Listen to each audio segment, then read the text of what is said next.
ঝামেলা বেশি করবে আর ওয়েন তত ঝামেলা করবে না। আসলে ওয়াইল নিয়ে দেখি।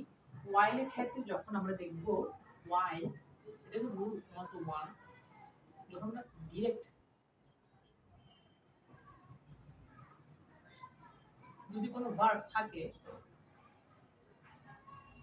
যখন দেখবেন ওয়াইল এর পরে সরাসরি ভার্ব, তখন আমরা ভার্বটাকে আইএনজি করে দিই। ঠিক আছে? তখন এটা কি হয়ে যাবে? আইএনজি হয়ে যাবে। আইএনজি যুক্ত হবে।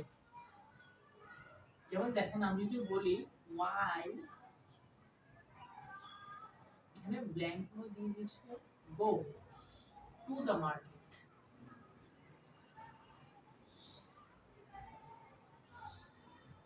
I saw her.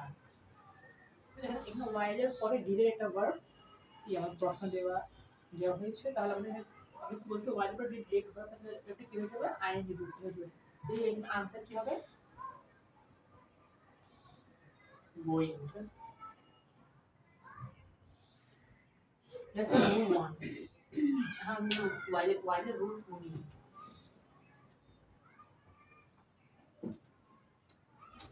রুল 2 তে আমরা while এর ক্ষেত্রে যখন আমরা while দেখব এবং while যুক্ত সেন্টেন্স যখন আমরা দুটি সাবজেক্ট দেখব এবং সাবজেক্ট দুটি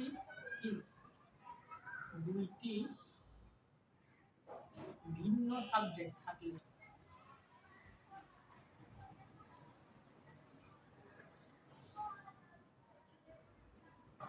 দুটি যদি ভিন্ন সাবজেক্ট থাকে তাহলে দোনোটা কি হবে? দোনো ভার্ব দুটি কি হবে? পাস্ট কন্টিনিউয়াস হবে।